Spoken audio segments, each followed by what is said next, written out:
Tal como lo anticipábamos al comienzo del programa, ya está con nosotros la doctora Sonia Margarita Escudero, quien una de sus últimas funciones fue senadora nacional por Salta. ¿Qué tal, doctora? Buenas noches, gracias por atendernos. Muy buenas noches, Mónica. Doctora, ¿cómo ha tomado la aparición en los últimos días por parte del exgobernador Juan Manuel Urtubey y sus declaraciones sobre temas puntuales, ¿no? En medio de una situación donde la provincia se nota bastante desabastecida en distintas áreas? No lo escuché y me parece absolutamente irrelevante, ¿no? Que el ex gobernador haga declaraciones públicas cuando lo que debería estar haciendo es rindiendo cuentas, ¿no? Rindiendo cuentas de todo lo que en su gobierno se gastó, se endeudó y no se realizó. Ahora, ha manifestado, si bien usted no lo escuchó, sus deseos de no querer ser candidato. ¿Usted cree en esta postura? Y es muy difícil creer que sale de golpe a hacer apariciones públicas diciendo que no quiere ser candidato, pareciera que quiere que alguien lo aclame, ¿no? Para que sea candidato. Yo lo que creo es que la provincia sigue adelante, hay una nueva administración y como menos aparezca el exgobernador, habrá menos interferencias en la actual gestión, que es una gestión muy complicada, no solo por la herencia recibida, sino también por la situación de pandemia. Doctora, vivimos una situación a nivel país bastante difícil, sumado a la pandemia, vemos día a día la escalada del dólar. ¿Qué modelo de país quiere esta gestión para nuestra Argentina? Yo creo que es un momento muy difícil y que hay que ayudar al presidente y no debilitarlo más. Veo una avanzada en los medios, sobre todo los más concentrados, de generar una preocupación en la población y hasta de caos. El tema del dólar blue, que es el dólar ilegal, digamos, con su escalada tiene su dinámica propia, que lo ha manifestado bastante bien en su carta la vicepresidenta, ¿no? Tenemos una economía bimonetaria por la propia historia de la Argentina. A los argentinos nos gusta ahorrar en dólares porque nos genera mayor estabilidad, mayor confianza.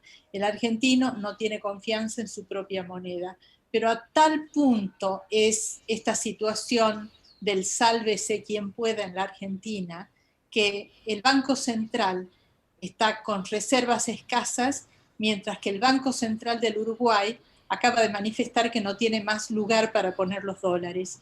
O sea, los ricos de la Argentina llevan las ganancias que les da el propio país, que les da la Argentina, en vez de reinvertirlas en la Argentina, las llevan fuera. Así ningún país tiene la posibilidad de crecimiento. Por eso, frente al momento en el que estamos, en medio de una pandemia, con una caída de la economía, que es una caída a nivel mundial, que se quiera generar este caos en la Argentina, habla muy mal de los sectores que lo están generando, ¿no? Y yo creo que muchos economistas están actuando en contra del propio país. Creo que el gobierno, en medio de estas dificultades, con la gran herencia recibida, hizo una buena renegociación con los tenedores de bonos privados, está en medio de una negociación con el Fondo Monetario Internacional que le va a dar a la Argentina un horizonte de más tiempo para poder repagar la deuda y al mismo tiempo está en medio de una discusión que empieza por el presupuesto del año próximo. O sea, en medio de esta situación compleja, querer generar un caos, querer decir que estamos frente a una anarquía o a un golpe de Estado, me parece que es de una absoluta irresponsabilidad. En un país donde tenemos el 50% de la población bajo la línea de pobreza, estos devaluadores que piden una gran devaluación están diciendo que no les importa que el 70% de la población esté bajo la línea de pobreza. Y lo sabemos bien, Mónica, que cuando en un país la mayoría de la población es pobre, el caos se apodera y entonces no habrá Estado que garantice la propiedad privada. Por eso a mí me parece que hay que ser muy reflexivos, muy conscientes en este momento difícil, y hasta que pase la pandemia hay que actuar con mucha cautela, con mucha austeridad y sin generar mayor pánico en la población.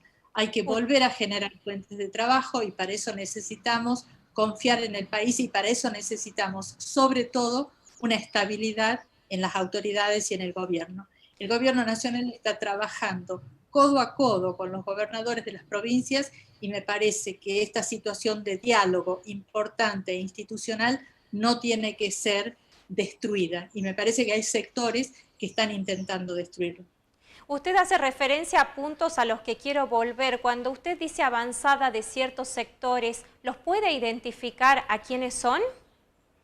Bueno, lo que vemos es un desfile de economistas y de periodistas hablando todo el tiempo en los medios nacionales de que hay que hacer una gran devaluación y minimizando al presidente, tratando de disminuir la autoridad presidencial y diciendo que aquí la que manda es Cristina y que el presidente no manda y no define, o sea, toda una cuestión de tratar de disminuir la autoridad presidencial, que es muy negativa en contextos tan difíciles como los que estamos viviendo.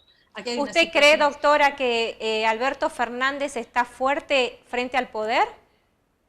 Yo creo que tenemos una situación de debilidad por razón de la pandemia, hay una situación de debilidad sanitaria y hay una situación de debilidad económica, hay una gran situación, una grave situación de aumento de la pobreza y empieza a escalar nuevamente la inflación que más o menos se había morigerado. En ese contexto, a mí me parece que lo que hay que hacer es fortalecer la autoridad presidencial, sin perjuicio de que, por supuesto, el juego democrático permite las críticas y cuestionar ciertas medidas concretamente, pero de ninguna manera minar, como se está haciendo, minar la autoridad presidencial o la autoridad del equipo económico. Usted también hizo referencia a la propiedad privada, cuando en nuestro país hay tomas en más de 15 provincias en estos momentos.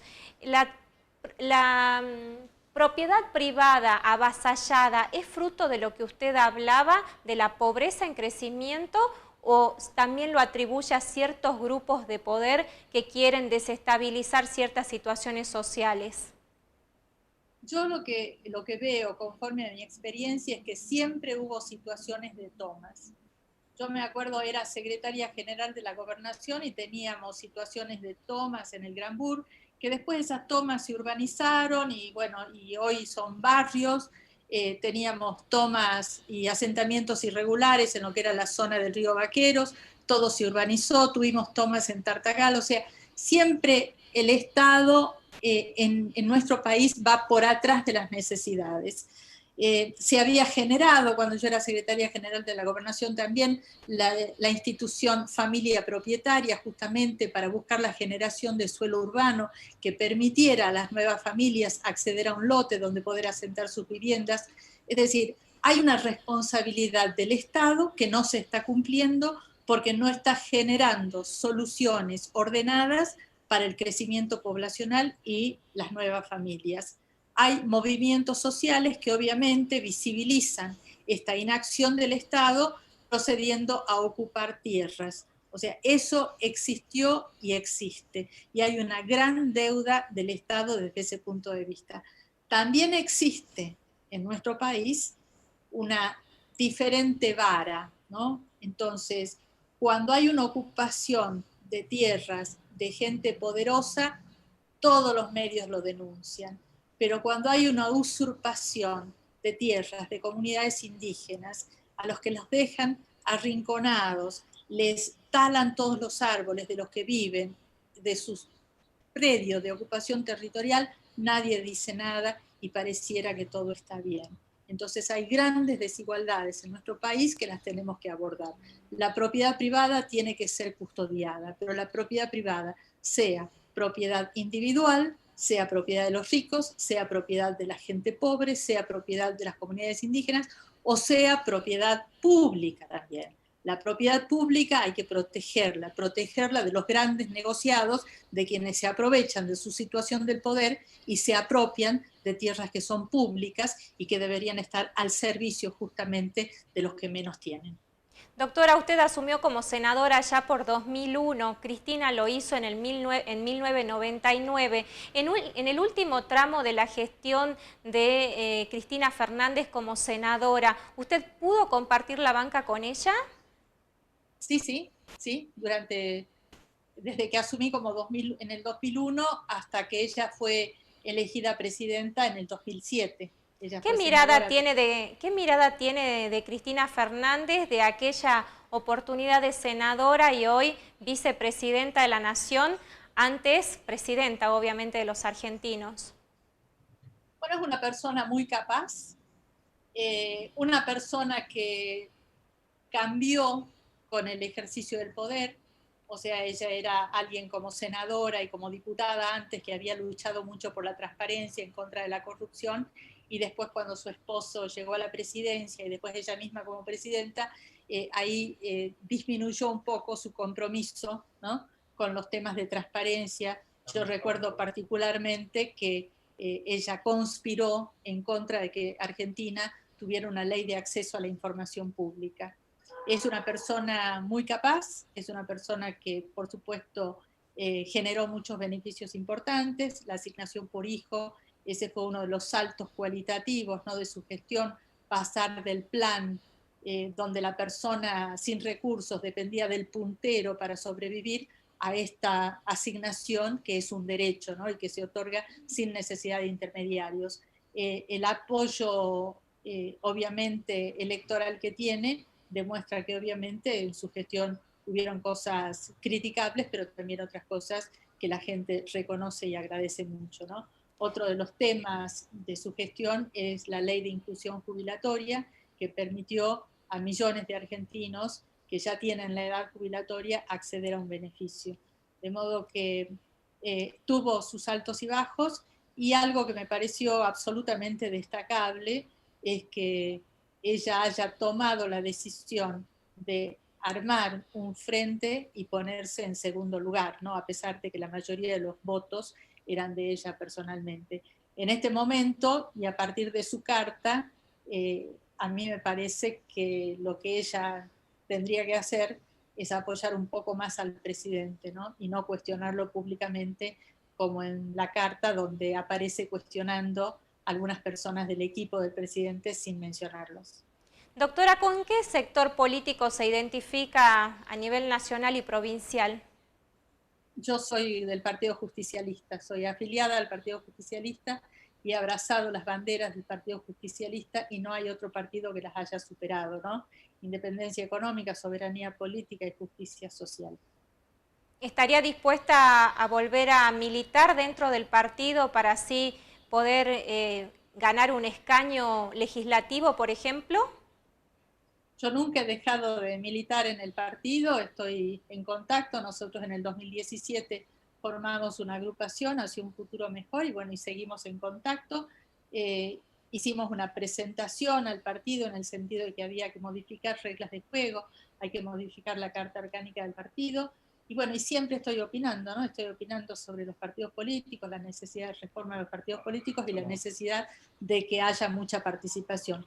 Me ha llamado la atención estos movimientos, ¿no?, en el Partido Justicialista, donde se decidió una CAP, pero bueno, no se hizo una consulta amplia, ¿no? O sea, se sustituyó una comisión de acción política por otra, y no se hizo una consulta abierta pensando, ¿no?, preguntando a las bases qué es lo que opinábamos, ¿no? Yo particularmente opino que el partido no tiene que tener una comisión de acción política, que el Consejo del Partido Justicialista tiene que recuperar todas las potestades que la Carta Orgánica le había dado históricamente y que fueron birladas en un congreso que hizo Juan Manuel Urtubey cuando asumió la gobernación.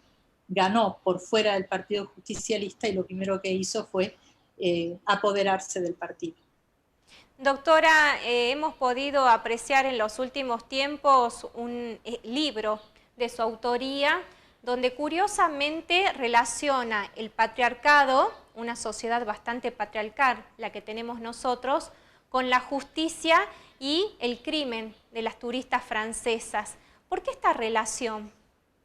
A ver, este es el libro, se llama Víctimas de la Justicia Patriarcal. Es el resultado de una investigación que hice para una maestría en desarrollo humano, donde la pregunta de la investigación era ¿hasta qué punto la justicia de Salta tiene responsabilidad en los tremendos índices negativos de desarrollo humano de las mujeres en Salta, particularmente de embarazo adolescente, mortalidad materna y femicidios? O sea, esa fue la pregunta de la investigación. Entonces analicé el Poder Judicial tanto desde la estructura, es decir, cuáles son las normas que supuestamente protegen a los jueces para que sean independientes, y después qué es lo que los jueces hacen en la realidad. Uno de los capítulos tiene que ver con el análisis de algunos casos de femicidios muy resonantes. Uno de ellos es el de las jóvenes francesas, donde yo analizo cómo fue la investigación desde el punto de vista del cumplimiento o no del deber de debida diligencia. ¿Qué es esto? Las convenciones internacionales que la Argentina ha suscrito y que forman parte de la Constitución obligan a investigar en forma inmediata, exhaustiva, imparcial, y dando a las víctimas y a sus familiares la posibilidad de ser parte del proceso. Bueno, en los casos que yo analizo, que es el de las jóvenes francesas, el de Cintia Fernández y el de Luján y Janina, el Estado no ha cumplido con esos estándares internacionales de investigar con la debida diligencia. ¿Y qué tiene que ver el Poder Judicial con un tema que usted hacía referencia con respecto al crecimiento del índice de embarazos jóvenes? Bueno, en ese caso yo he vinculado la decisión judicial en la ley de enseñanza religiosa obligatoria en las escuelas. Esa fue una de las primeras medidas que tomó el gobierno de Urtubey, imponer la educación religiosa católica obligatoria en las escuelas. Eso generó discriminación y atentó contra la libertad de conciencia. Los jueces de la Corte avalaron esa ley inconstitucional y esa sentencia de la Corte fue revocada por la Corte Suprema de Justicia de la Nación. Pero lo que yo analizo es, bueno, ¿cuál es el contexto en el que Urtubey aparece con esta ley? Y el contexto es una respuesta a dos leyes nacionales muy importantes en las que había avanzado el Congreso y en las que yo participé, que fue la ley que impone la enseñanza sexual obligatoria, integral en las escuelas, y la ley que permite el acceso a la anticoncepción definitiva, la vasectomía y la ligadura de trompas. Bueno, esas dos normas fuertemente resistidas por la Iglesia Católica, en Salta reciben de parte del gobierno Urtubey una respuesta, no las implementa, pero sí implementa la educación religiosa en las escuelas. Y como sabemos bien, y lo analizo en mi libro, bueno, ¿cuál es el impacto de la enseñanza religiosa en la desigualdad y la discriminación de género? De ahí al aumento del embarazo adolescente, bueno, no hay mucho más para decir, ¿no? La conexión es evidente. No hay educación religiosa, educación sexual en las escuelas, se da educación religiosa, no se pregunta sobre los contenidos, y bueno, y aumenta, se nos dispara el índice de embarazo adolescente. ¿En qué estamos fallando como sociedad para que en Salta no hayamos logrado disminuir el índice de femicidios, doctora? Porque no se ataca a las causas. Y las causas hay que buscarlas en la discriminación contra la mujer. Y bueno, y el modelo que tenemos educativo lo que hace, si no se da educación sexual en las escuelas, si no se educa para la igualdad, lo que se hace es reproducir el modelo de desigualdad, donde todas las instituciones relevantes están ocupadas por hombres y la mujer está siempre ocupando segundos lugares y es relegada muchas veces a tareas inferiores. Bueno, esa es la raíz de la discriminación contra la mujer, esa es la raíz de la violencia.